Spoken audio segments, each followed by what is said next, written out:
It's possible to be behind schedule and over budget and happy.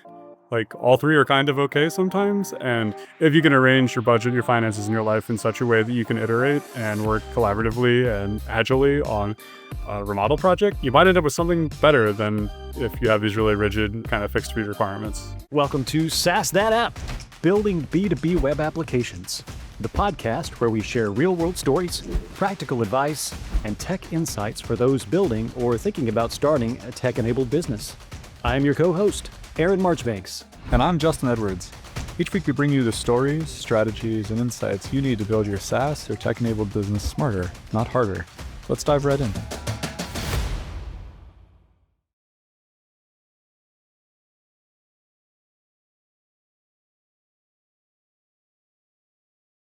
Hello, and welcome back to SaaS That App.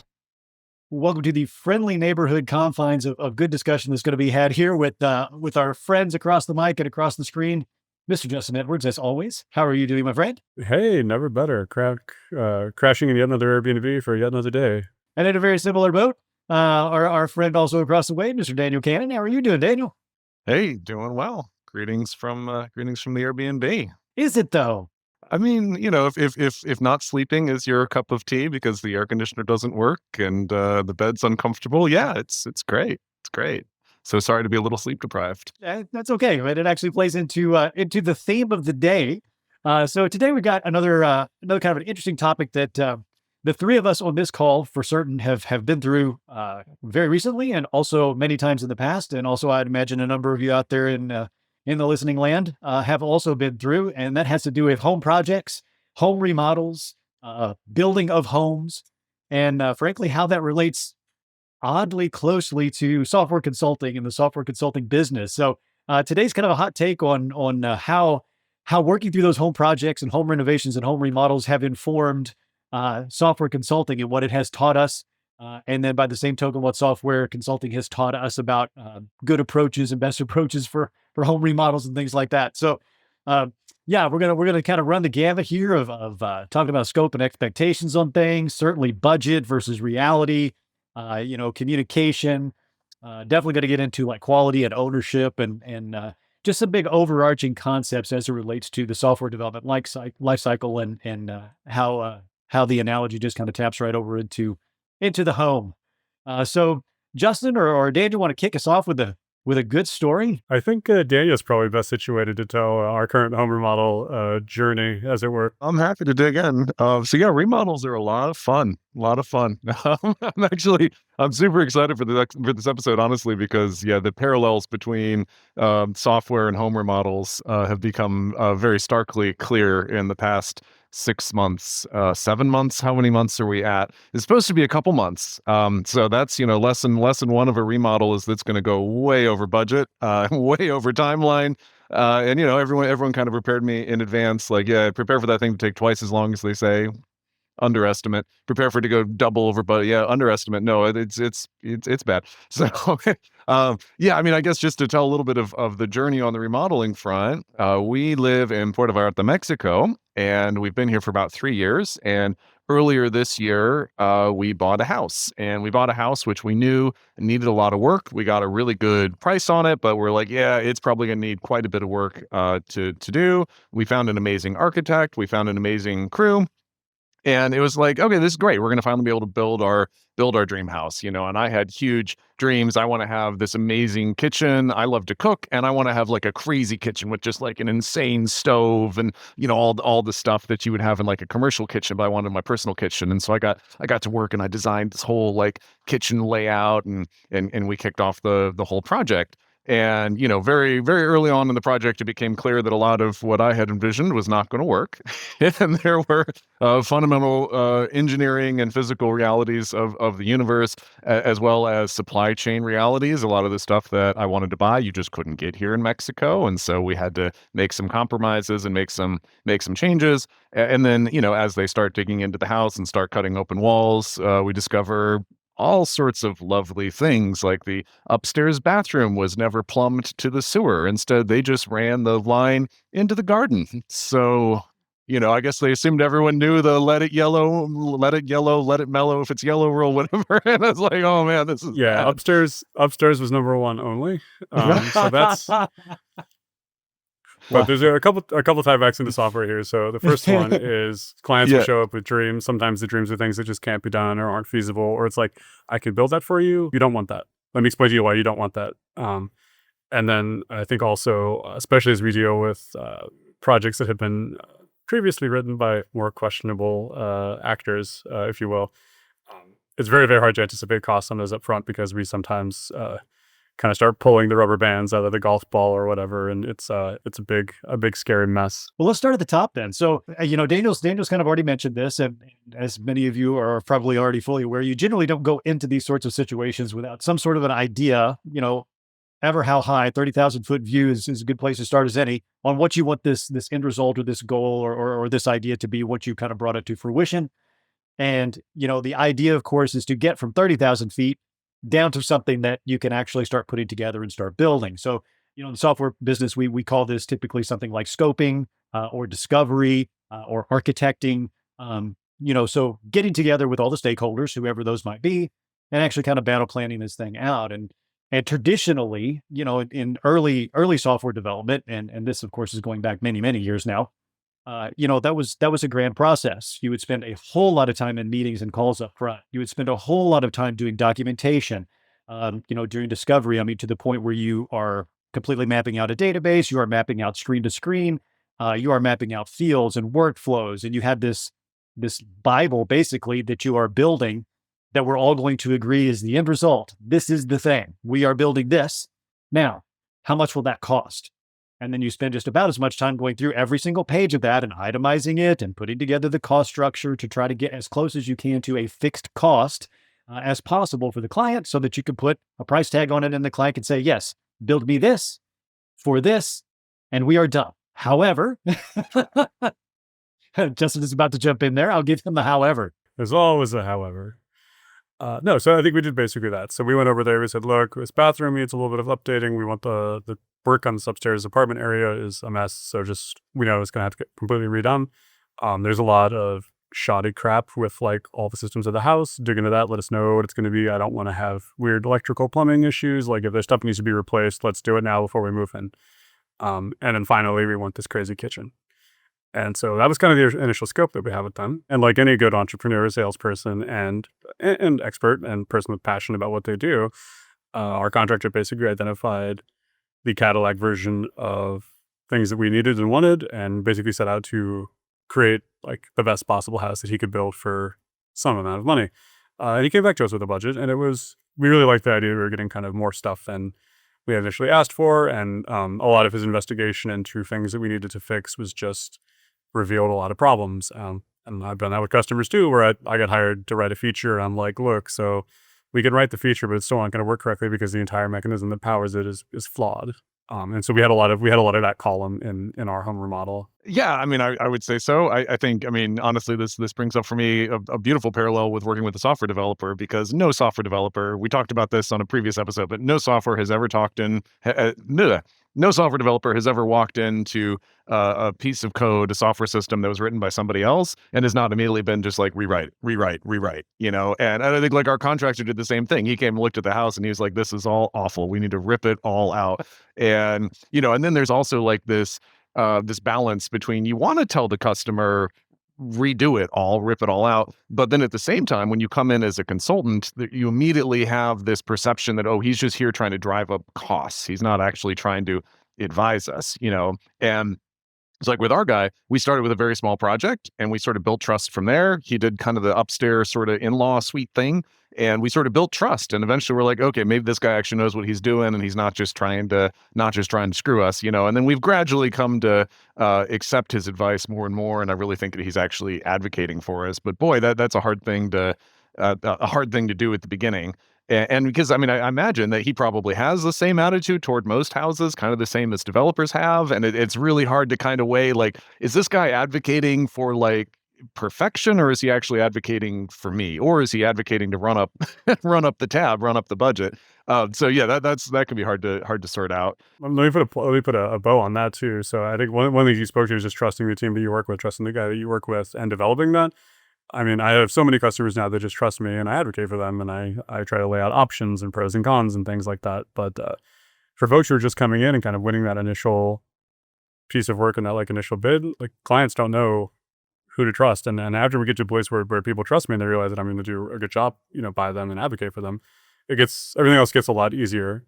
And we kind of had the same experience in this where like after the kind of initial project went really well and we were really pleased with it, it was like, okay, yeah, this guy knows what he's doing and he actually really wants to make a beautiful house and he's actually really excited and passionate about it. Like I sometimes want to be like, so you realize you're not going to get to live here, right? Like this is going to be our house. And I would also say, like, it's a lot easier in our circumstance working with him. Is a lot better because we're actually much more on the side of we want to have a beautiful, brilliant house as opposed to like we have this really fixed budget that we're trying to hit. I don't think he would be a good fit for somebody who's coming in and saying, "Hey, I've got $10,000. That's my budget, and I need to redo my kitchen." He's not your guy because he's going to go through and yank everything out and want to redo everything. And he's been great to work with, but I think there's a parallel in software as well, where it's like if you are operating on a fixed budget, you need to find somebody who's willing to meet you there. And there are a lot of shops who will come up and tell you like if it's a $10,000 project, I'm not touching it. Like that's just not even worth my while to deal with. And so you need to hear those hear that loud and clear. And I think there's also with a home remodel and also with a software project, you step into it and you don't even really have a sense of what the budget should be, and you're kind of looking for someone else to inform you on that. And that's a real challenge. Like I was very scared for me on the remodel, where it's like, especially doing a remodel here in Mexico, what do things cost? Labor is a very different ball game here in Mexico, as are supplies and raw materials. And so, yeah, I mean, I walked in this having no idea what it was going to cost, having never even done this in the US. Now I'm doing it in Mexico. And, so we went and got a bunch of quotes from a bunch of people and, wound up making our decision not solely based upon price, but it was definitely a factor. The whole point at the beginning is to get you to the end, right? I mean, it sounds kind of silly, but jumping over the middle parts, which we'll come back to and catch in a minute, you want to start with the goal in mind, and to Justin's point about building trust, part of the way that you do that, at least in my opinion, having worked through some of this with clients, but also in home projects,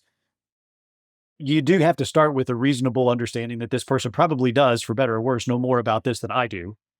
And at the very least, what I need to try to understand is an order of magnitude that I'm talking about, but based on my goal and not necessarily based on, that Bible I referenced at the beginning.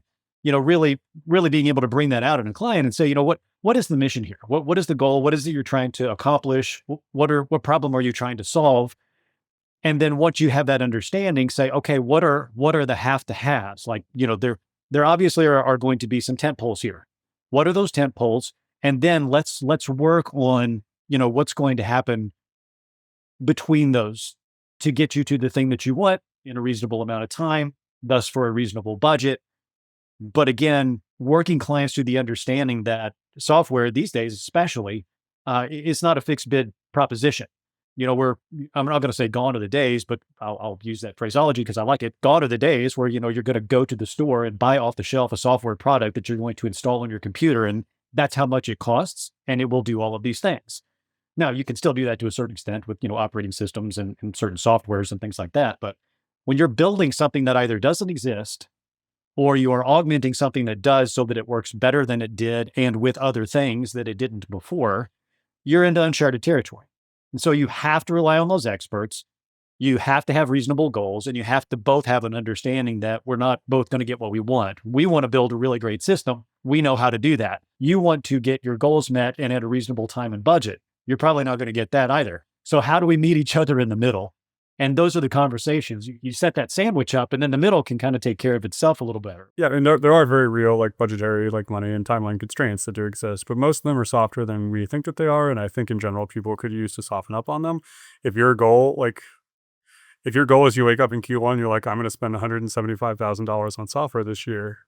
That's a really crappy goal. Like your goal should be, what do I need to do? What do I want to build? And then like, what is that actually going to cost? And if it's going to cost $250,000, then the answer should, the question should become, how do I get the extra money, or how do I close the gap, or whatever. But um, having the budgetary number drive what you're building is just, it's kind of backwards. And the timeline also, I mean, there are sometimes real deadlines, but you want to be efficient, you want to work as well as you can. But I think that having this really,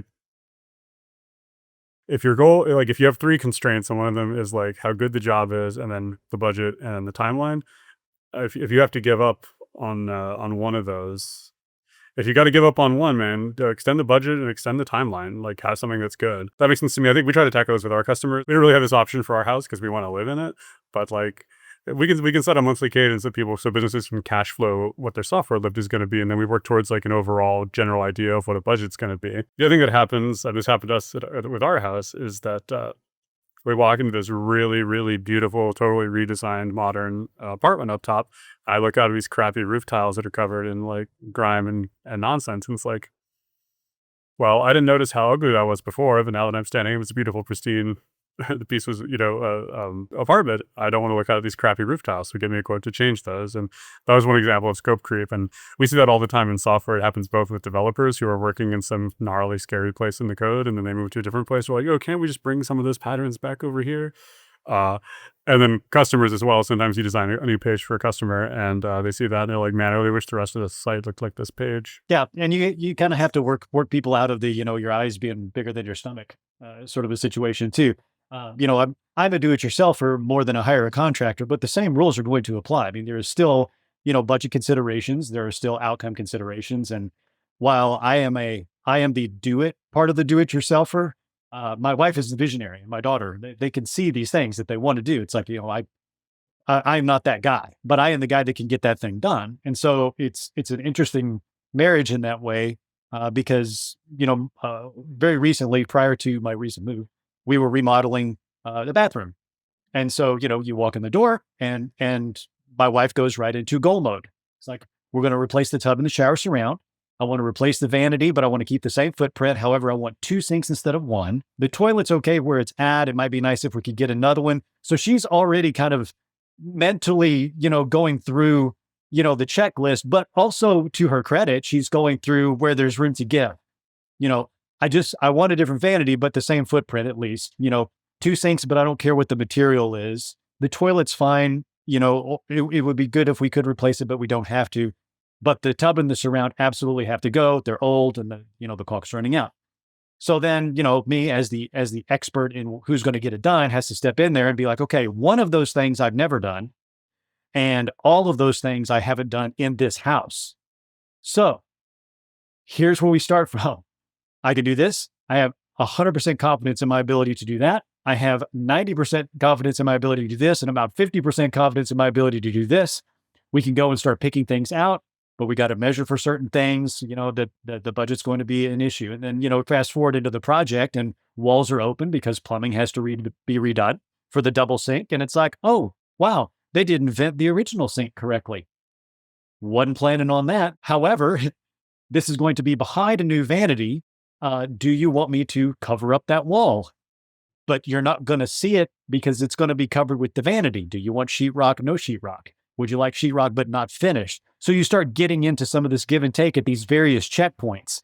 The vanity came out, all looked well. The wall came out, now it doesn't look so good. So now where can we give? We're not going to be able to get that toilet now. That's right out the window. But and so working your way through that in software also is something that's very important. I mean, you have to be able to have these check-ins and these checkpoints. We all have a goal we're working toward. That's the remodeled bathroom. Or, in this particular case, it's this new piece of software, new feature that we want to build out. But when we start peeling the layers back, there's going to be some cruff in there. There's going to be some things that we actually out and out have to replace. There's going to be stuff that's a piece of cake that we have a lot of expertise in. So I love that you're talking about getting updates early and often and showing progress and just kind of checking in and having common touch points. Like, I think if there's one big mistake that we made on this project is we had this big Asian trip in the middle of it. And so we were off time zone sync and obviously not going to pop by the house. I think during that time, a lot of progress slowed because there's a perception of like the pressure being off. And I think for folks working with consultancies and contractors, even employees, like, I think the fact that you have a regular cadence whereby you're reviewing work and checking in to see progress and all that is very motivating for the people who are doing the work, whether that's a consultant or an employee or anyone else. We talked about the Bible, the master plan early on, and kind of that waterfall style of consulting, which we don't ever push anybody towards because it's a recipe for disappointment. But that big thing of like, give me $1 million and I'm going to come back in a year with a piece of software that isn't what you want. I think that you can also do that in a home remodel, and like some of the best ideas come up mid-project. Like we have several examples of things that just kind of changed out of the blue kind of while we were working, and yeah, it added the budget, but I mean, some of those ideas were just really cool. I think you're so spot on, Justin. The regular cadence, the regular touch point is so important. And I think that's something that people get wrong in software projects all the time is you have to be very active and very involved. You are not just going to hire a team and say, make me a software and then expect it to come together. Just like with the home remodel, you need to be over there meeting with the contractor week in, week out. Sure, we had a plan. We came up with designs. Things change. The contractor's going to find things that are wrong. You're going to have to make decisions. You're going to get so tired of figuring out what color of handles you're going to do and what kind of wood. And is it an engineered product or is it real wood, and so on and so forth. But if you're not involved making those decisions, they will make those decisions for you and they will be wrong. You will come back at the end and find out this isn't the house that I wanted to build. At the same time, while being super involved in it, you also need to recognize that they are experts and trust them. You hired these people specifically because they know these things. And so when you go to them and say, I want to have a marble countertop, what you're telling them is, I want a marble countertop. A good expert should push back and be like, hold up, marble's actually really not a very good material for a countertop. And here are the reasons. You can still overrule them at that point if it's super important to you. But I would say defer to their expertise and try to lay out the vision. This is what I want. I want a nice, beautiful bathroom and it needs to have a double sink. And when you start going in there and being like, I want to put the toilet there and I want to put the shower there and I want to blah, blah, blah, blah, blah, blah, blah. One thing you'll learn in a remodel, moving drains, super expensive, super hard. If you're not redoing all the plumbing, it's a nightmare to move a toilet over there. Super easy to do in AutoCAD, really hard to do in practice. So we have this all the time with software where it's like, I want to have this thing. And so listen to your expert when they come back and say, that's expensive. That's really hard to do. And instead, I would say, try to spell out, this is the vision. This is what the app should do. Be involved. Don't overrule unless it's really important to you. And try to, collaborate and work together, I think is the real key. And the timing of that matters too. I love the analogy of plumbing. In fact, one of the best pieces of advice I ever got was never, ever start a plumbing project on a weekend when plumbing stores are closed. You will flood your house. Yeah. Well, one of the first things that very good plumbers, should ask and almost always do is the wall that I'm working in closed? Because that's going to dramatically change the price and the amount of time that it's going to take. With putting in that double vanity that I mentioned, had the wall already been open, I would have known about the venting problem. And also I would not have had to demo the wall and start cutting in 2x4s and things like that. If this is a decision though that got made after I'd already put the vanity in and installed the plumbing, and then it was, a double sink would be nice. Okay. That is a really, really bad time to make that decision and have that conversation. But an expert would know that decision is coming down the line and can back that question way up to earlier in the process. And so that's another thing about, relying and trusting your experts, is because they're going to ask you questions generally at the right time that will save you money and time down the road. And fair game, answer could change. Sure, over the course of a project, that's going to happen.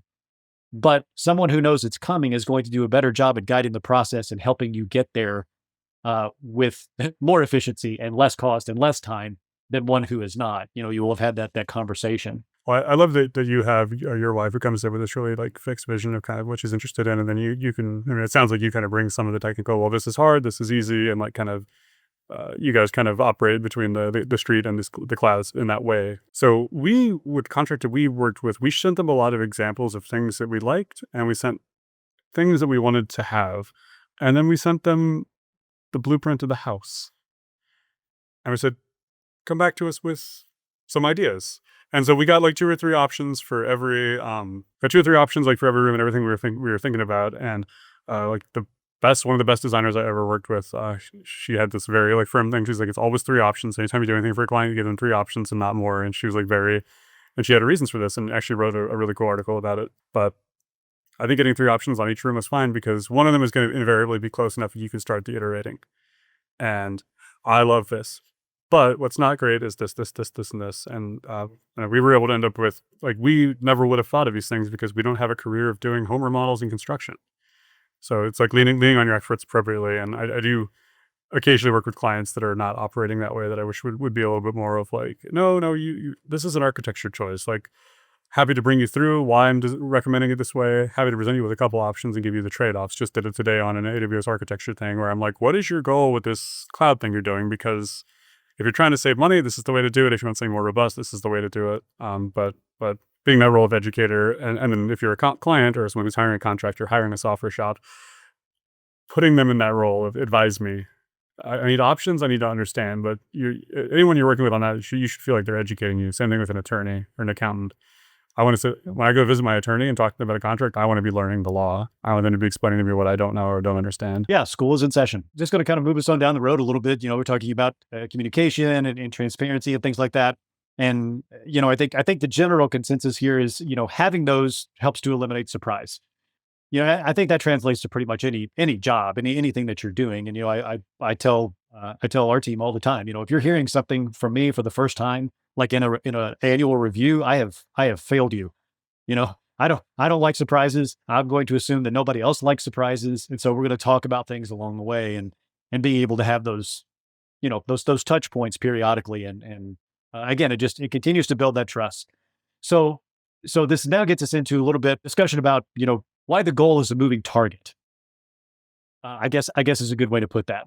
We entered into this, we're wanting to, the idea was build me a house, right?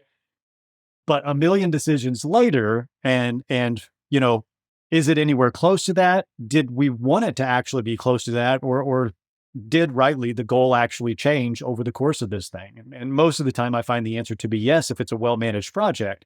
The times that you get no and you get lots of pushback and what is happening and I'm getting these invoices is when you skip all those steps, when there's not any communication, when the client is not involved in the decision-making process, when they are not being educated, to Justin's point, when they don't feel like they actually are a stakeholder in this process and instead have just been, here's $50,000, months, here is your product.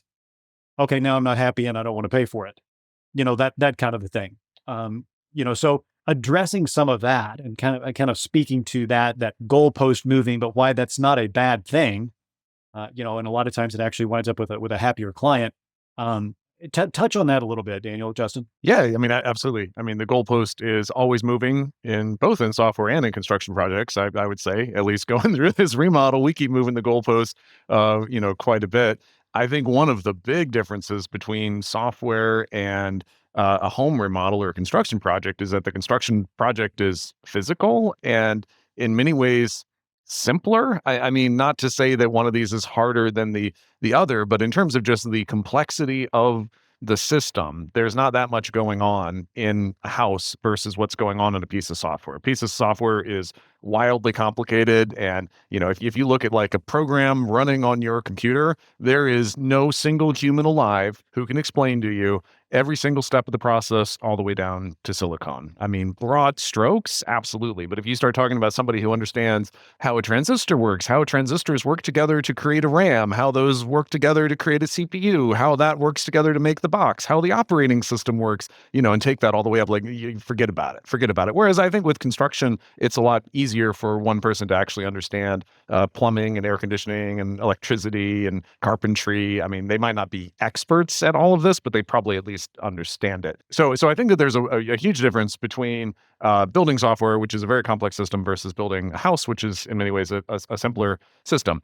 And so, like, when you're doing a construction project, you usually use what's called the Waterfall method, which is basically we sit down and we spec out all of the requirements and we do this big design upfront where we have a CAD drawing and we say, hey, this is what we're building. Here's where we're ordering the parts. And you get pretty much done with the design before you even kick the thing off. You also will usually set a budget. It's usually a fixed bid kind of project where you say, hey, I am spending $35,000 on this kitchen. Here's the designs for the kitchen. Here's all the parts. Here's the man hours. Here's my Gantt charts of how the thing's going to be built. And then, by May, we'll have it done. Usually the project still even goes off the rails, at that point. But that's the plan. And we say, great, we're gonna implement it. And that works so great for construction, and it works terrible for software. It works absolutely terrible. And it's so bad, in fact, that like the only people who use Waterfall in software are like government and big companies. Anybody who's working on anything smaller than that is going to use a more iterative approach, which we call an agile approach, which is basically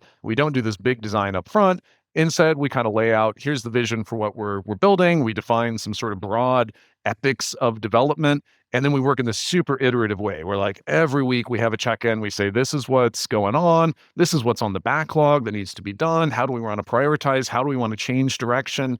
In a lot of ways, it's more, expensive and all of that, but it's really the only way that it works in software. I don't know how else to put it. Yeah, and I would say, Daniel, even for governments and larger companies that you mentioned, they legally and procurement-wise run a waterfall operation. But the folks who are working on those teams, who are smart folks who want to get software written, that's all like, yeah, we discussed that this is how the legal component of this project works, but then we're on the phone all the time to figure out what needs to change. And then if you get somebody really efficacious inside, then they will sign off on things. It's like, actually, we didn't put a check mark in that checkbox, but there are 5 other checkboxes that we did put a check mark in, and we understand the software doesn't operate this way. So even in context where we're working in this waterfall in software, it's not really that way for the most part. Well, and I think complexity needs to enter into the equation at some point too. I mean, is there a place in software for waterfall? And I would argue that there is, but you're talking about the end of the spectrum where there are very few decisions that actually have to be made,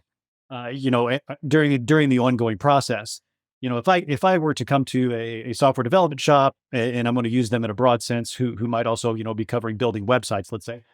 And, all I'm looking for is a 4-page marketing website. I need a homepage, about us, list of team members, and like a contact page.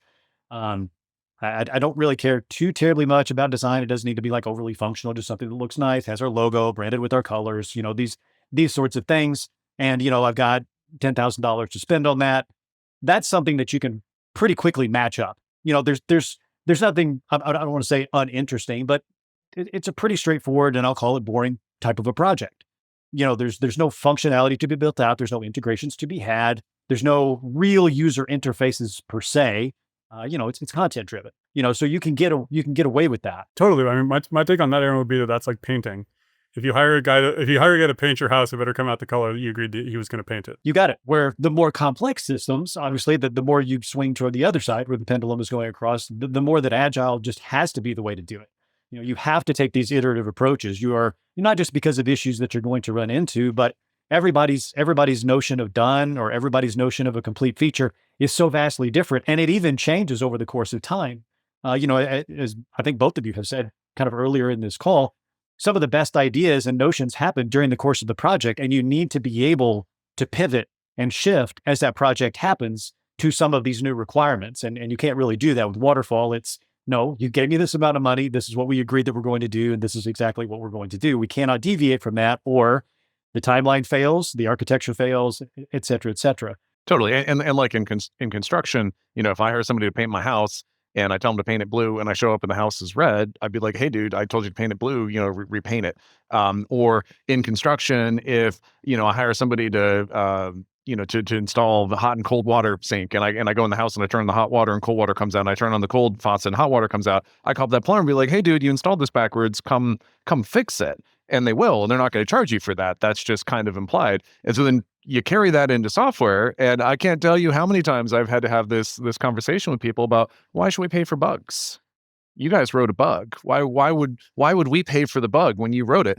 And, early on in my career, it was super hard for me to make that argument, because like if I hired you to install my hot water and you installed it backwards, you should definitely cover that cost. And, my early answer was like, oh, well, it's industry standard, blah, blah, blah, blah. I didn't really go over all that well with folks, to be completely honest. And I mean, I understand where they're coming from, and I think the real issue in software is that it is so hard to define what a defect is. One person's bug is another person's feature.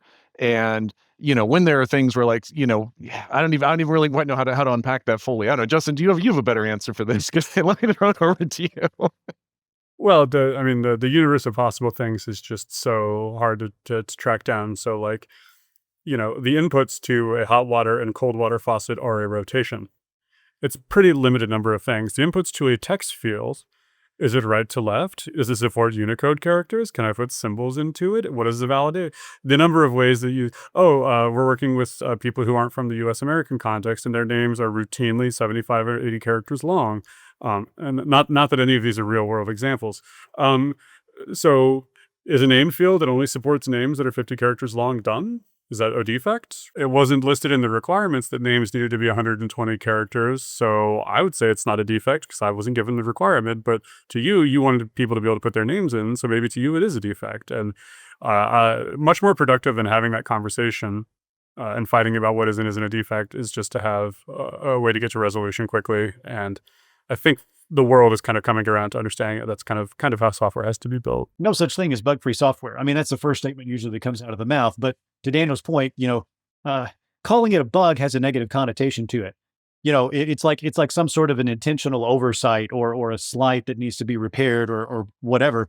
It could just simply be, to Justin's point, something that wasn't talked about or decided upon. And so you leave it up to the person who's implementing it to implement it a certain way. But also going back to Daniel's example, if I get my right and left or my hot and cold water switched around or whatever, okay, that's one thing. But in the context of a house, when you are dealing with, oddly, it had to actually happen that way because in order to do that, in order to get them on the correct side, I would actually have to cut the plumbing here. We are crossing these studs where there actually happens to be an electrical conduit. So we can't really actually get around that. You start working through these complexities and sometimes you find it's not actually a bug. It's something that actually had to be structured in a particular way because of existing infrastructure that was already there. Or you start pushing out into these edge cases. It's like, that's not even something we've remotely considered. It's not a bug. It just was never a consideration and was never really brought up in testing or anything like that. And now it's out in the wild, and the best testers in the world are people.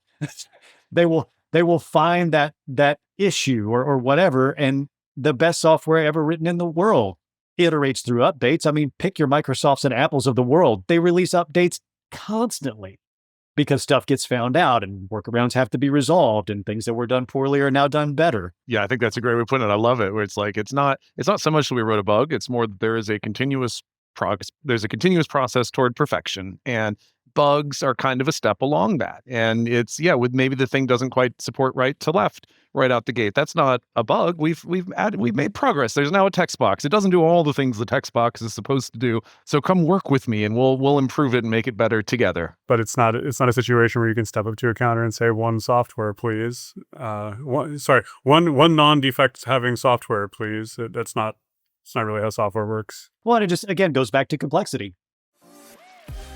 Real quick, this episode is brought to you by Delta Systems, which is what Aaron and I do when we're not talking through microphones to you, the people of the internet. We've got a really, really great software team here, and we love to work with cool people on cool projects. So if that sounds like you and you've got a problem or you're in some kind of a jam, go to deltasystems.com, grab a time with us. We can beat up on your problem together, and if there's a fit there, amazing, we'll help you out. So deltasystems.com, grab an appointment, and hey, maybe we can work together. If I go into the grocery store and I want to buy a bag of chips, you better believe I'm going to be able to look at all the chips, see the prices, take it to the front, and be charged that amount of money. But if I go back to the meat counter and I say, I'd like to have that ribeye, please, they don't say, cool, that's $10. They put it on a scale. You already have your first little bit of variability that's going to change the price of that meat. You don't go up there and say, I want that one that's $10. He says, well, I don't know that that's $10. It could be 11 or it could be 9. I need to weigh that. So I mean, even there, you have just the smallest amount of variability, which is going to change cost. It's going to change the fact that now a butcher is the one that has to cut it. It's not buy it off the shelf. You're not back in the Microsoft Word days where I could go buy it off the shelf. You're wanting to get something that it's that thing right there. I really like that. How much is that? Well, I don't know. I actually think that jumps into another thing that I find really fascinating about going through a home remodel, which is prefabrication. Ah, yes. When you are building a house, you can save a lot of money by using prefabricated components as opposed to using custom bespoke. There we go, not bespoke components. And so like that to me is really interesting because I actually feel like in software it's the opposite. And I've had to have this conversation a lot of times. Like when you're building a house, you install a sink. If you want to have this custom built cabinet, it's gonna be very expensive. It's gonna take a really long time to build the sink. But the cool thing is you're able to get like exactly what you want. It fits perfectly in the space. It's all the materials you want. It's really great, but it costs you a lot more and it takes a lot more time. And the same can be true in software. There's a lot of times where you find an off-the-shelf solution that does exactly what you need, and it's usually a lot cheaper and a lot faster to just buy that off-the-shelf solution. But for the most part, if you're at the point of writing software, there ain't no off-the-shelf solution that does what you need. And in my experience, it adds way more time, way more complexity, and way more cost to go and try to pick and choose other people's components. And like, I don't want to drop names, but I've used a bunch of different third-party tools that clients insisted, oh, this is going to save a lot of money. And the problem is it always gets you like 80% of the way there. And then that last 20% ends up being so much more work that you end up having to completely rebuild the thing from the get-go. And so I don't know what that is. Like, why is that in software, this off-the-shelf approach tends to work very poorly, whereas in your house, prefabricated components work great? Do you guys have an answer for that? I think complexity is a huge part of the answer. A kitchen counter is basically a kitchen counter. It's a standard height. It's got some options, but fundamentally it needs to be structured in a way that has drawers and can do the few things it needs to do. It needs to be able to support weight and take a countertop or whatever. It's a relatively easy thing to kind of encapsulate as to everything that this thing has to be and what it has to do. The requirements are short and relatively easy to understand. Somebody's business, the software that powers somebody's business, it just ain't the same. And I know we talk from software as a science and all those brilliant folks, but they say all businesses kind of taste like chicken, and that's true, and they do. So everything kind of tastes like chicken, but there's a big difference between llama and iguana, even though they both kind of taste like chicken. And I think that everyone's use case, even though businesses are very similar, very much the same, everyone's use case is just a bit different. And there are exceptions. Like, if you're a generic e-commerce site, Shopify, great. It solves your need. I mean, in 95% of those like cases where it's like I sell baseball hats online, or I sell Pokemon cards online or something, whatever, Really anything at all that's not firearms. Yeah, firearms, don't do firearms on Shopify. Do you have more to add on that? I think I just broke Aaron. Oh my God, I have so much to say about that.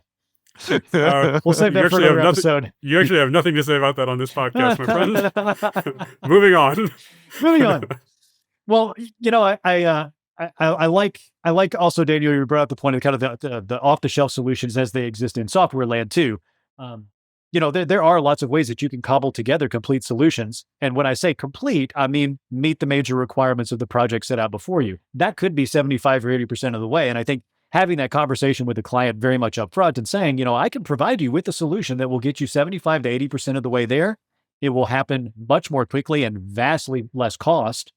But here's the 20 to 25% that it's going to be missing. Now, if you are okay with that and you don't think we're going to be invading that, that's great. This will work for you. And taking that then back to the house analogy, yeah, prefabricated stuff is great, but there are trade-offs. You will get something that is a countertop, to Justin's point. It is a cabinet. It does have a countertop on it. There are doors and drawers, but guess what? It is every one of them you get the same exact size and shape. And not everybody's kitchen is the same size and shape. So when that thing comes in there, it's like, okay, we can do this. It will be faster and cheaper, but it's also going to be 3 inches too short from the wall on this side. If you're okay with that, then we can do that. But if that 3 inches really matters to you, there is a custom solution. It will be a little more expensive, or sometimes much more expensive, and it will take a little bit longer because we have to build it and it's got to be fitted in there. So the call is yours. Maybe in this, back to my do-it-yourself, when, maybe at that particular point in time, this was not the answer, but it could have been. My wife would have said, you know what? No, the toilet has to change. Keep the single sink. You make those kind of trade-offs because I couldn't just go to the store and get the double sink that fit in the space that was the same footprint, but I could do that with the toilet. It's those kinds of trade-offs, but you got to have those conversations with the client so that later when they say, well, this doesn't do 100% of what I wanted, you can say, no, we talked about this. It's going to be 75 to 80%, and you were going to be cool with that. We all made that decision together. We all knew what the shortcomings were going to be. We can still fill that gap, but now it's going to be way more expensive and time consuming. And sometimes these use cases just work great. And like, I mean, at the risk of running the metaphor too far, like if you're going to close the gap because you're going to have a counter and a backsplash piece extend a little bit further. So yeah, the wall is not square. And so the cabinets don't fit exactly, but you can kind of cover that up. And you have a plan for doing that ahead of time. You're like, look, this is only going to give us 75% of the way there, but this is how we're going to close the gap to get you 100% that you need. Are you cool with this approach, even though it's maybe not exactly ideal? And that's great. The issue in software, and I don't know how to turn this back into home remodel, is that sometimes that use case changes, and now our little span that was going to cover 3 inches needs to cover 20 feet, and we can't cantilever a counter for 20 feet. So now all this prefab stuff that you bought is just trash, and we're going to do the whole expensive project from the start now. And so we try to avoid having clients end up in that situation if their use case is likely to change. Yeah, well, it's kind of like oftentimes you'll use the prefab stuff as a bit of a stopgap, which doesn't really make sense in construction, right? Like I'm not going to build this like wonky prefab kitchen with the plan of replacing it 6 months later, but you see that all the time in software. And then sometimes it's even the right solution, honestly. If you just need to get across a hurdle of like, we need to have reporting, we need to be able to run these reports before the end of the year, and building this whole custom reporting thing is going to be a nightmare. Great, hook up Tableau, or whatever. And then you can use Tableau, and we realize it's not perfect, but it gets you 60% of the way there. But then realize that in January, we're ripping out the entire kitchen and we're installing a brand new kitchen because Tableau ain't getting you what you need. Yeah, as long as that project can be done on time before Tableau charges us a licensing fee. Yeah, well, there you go. There you go. Yeah. And sometimes that's enough, that you get. Well, no, I was just going to say, but back to that, it's really great. You don't have to live in software projects while they're being built. Yeah. Right. Whereas, honestly, I think you might do more of that on a home if it wasn't so miserable to live in a construction site. Yeah. No, it's a great example. It's like, yeah, I live in the house and it's being remodeled, and I need a toilet and I need a sink. So yeah, go down to Home Depot and buy whatever. I don't care. Put it in the house. I need a toilet. And then, with the plan of 6 months later, we're going to rip it out and put in something else that's nicer. Yeah, it is kind of like a software. People are living in the house while you're building the house. So that's why these decisions get made. That's why it's different. And sometimes you aren't the final say. If you're in an MVP sort of a situation on the software side where, I've got an idea, I need just enough of it to be real that I can, go take this out and take it for a spin and get feedback from people who are going to use it. And does it fill that need? And is there a gap? And, letting them educate you on what the next steps need to be instead of spending all this time and money up front on what you think it is, finding out what the people who actually are going to use it. There's not a really great way to tie that back into a house necessarily other than the people who are going to live in it. But that is kind of the final say. But, in the land of software, where it is a little different than a house, it's okay not to be quote unquote done. You can have something that's stubbed out in many ways and shows enough progress that people can then go get funding to build it out further, or,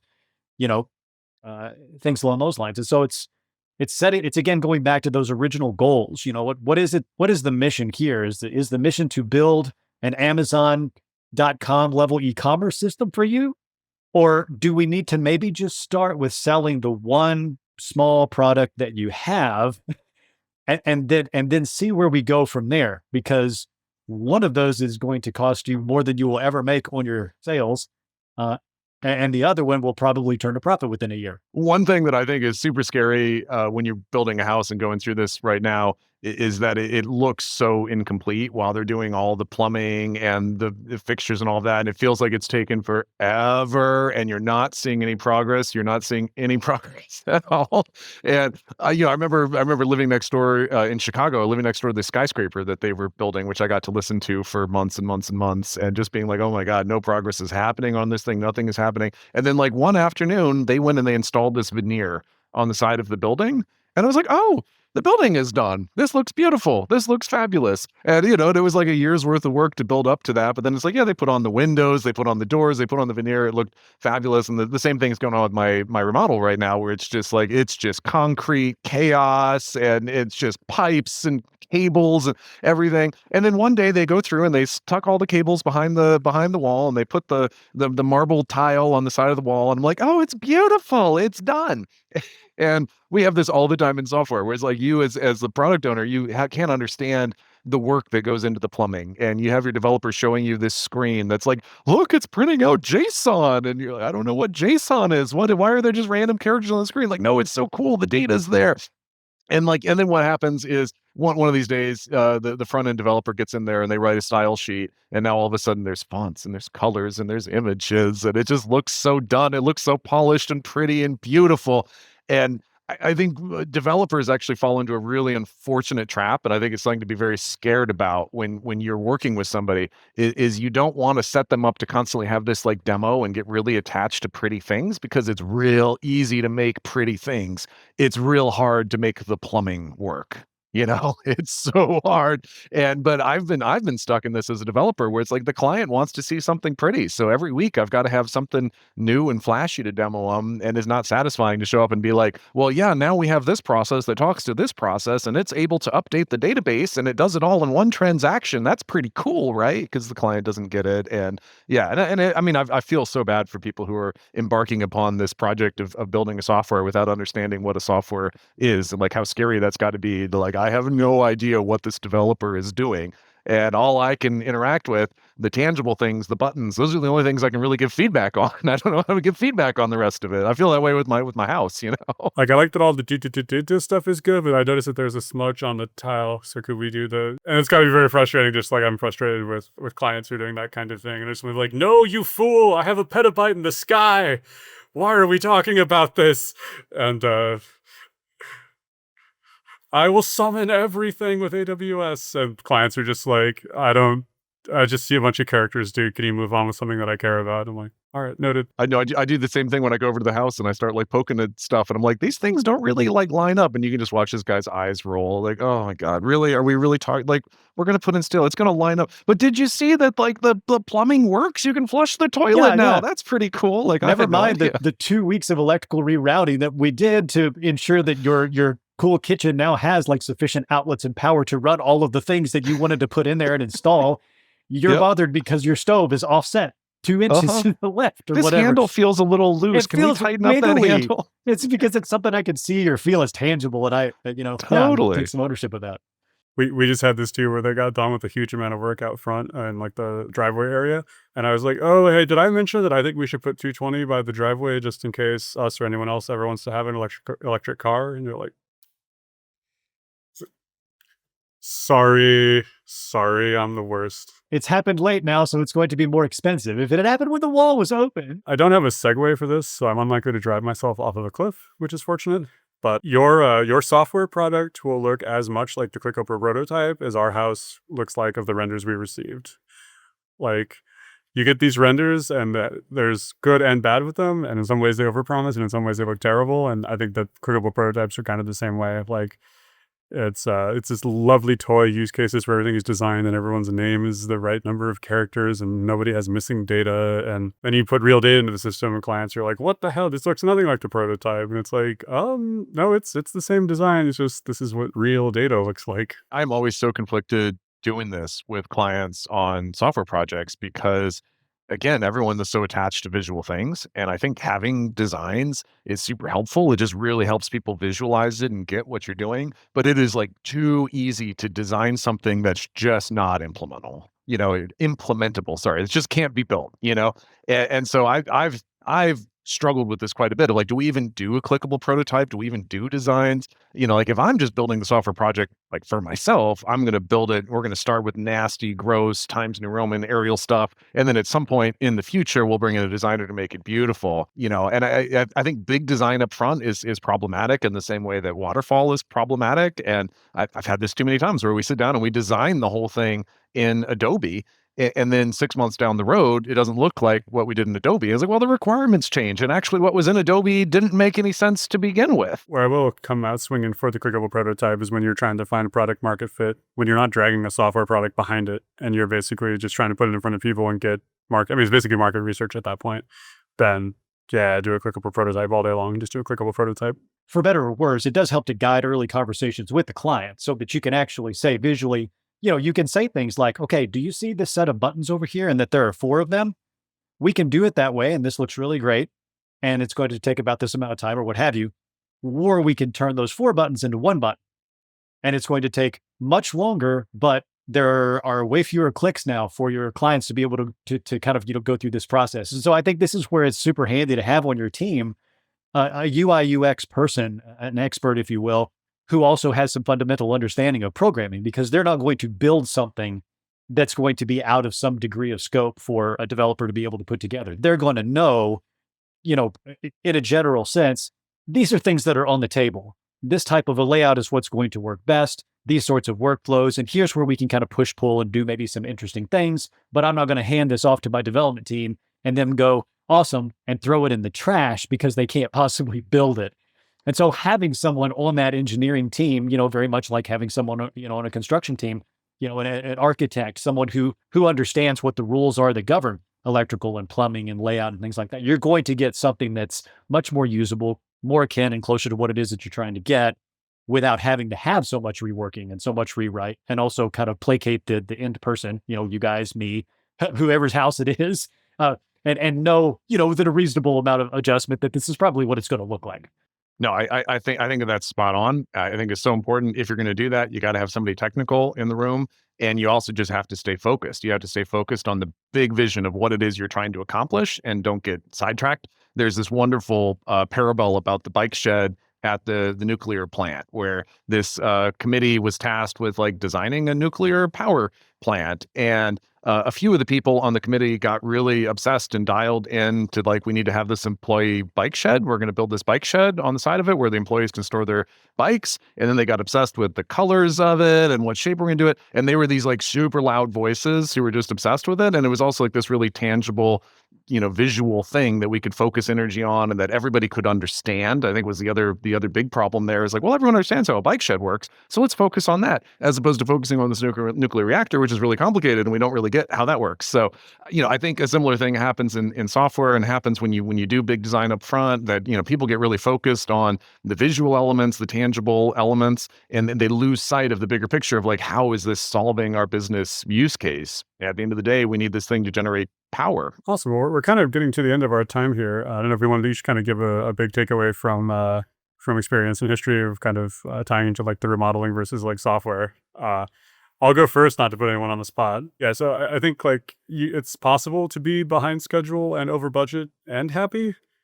All three are kind of okay sometimes. And if you can arrange your budget, your finances, and your life in such a way that you can iterate and work collaboratively and agilely on a remodel project, you might end up with something better than if you have these really rigid kind of fixed fee requirements. So yeah, maybe be open to it if you can arrange it.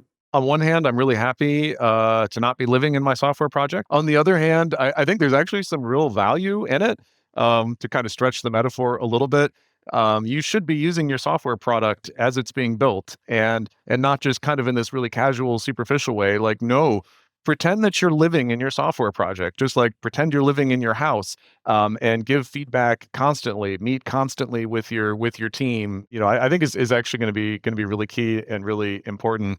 I think having really good communication and trusting your experts, trusting them, telling them big picture what it is you want, and not getting too obsessed with micromanaging all the little details. I think we've hit a lot of great points that will relate to both home ownership and home projects and also software. And I think it all starts with having those realistic goals that you talk about with your trusted experts at the outset. Yes, the goalposts are going to move. Yes, the budget is going to change. And yes, the schedule is going to be different. And if you enter into any project, and I will stretch this out to anything in the world that you're planning to spend time and money on, if you cannot be sufficiently flexible within those three areas, then you have absolutely no business pursuing that. Goals can't be fixed, and therefore price and time can't be fixed.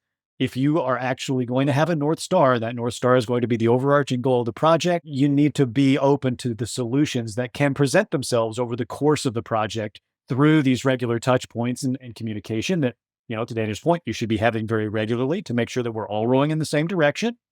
We may need to swap out oars periodically, or, whatever analogy you want to use there.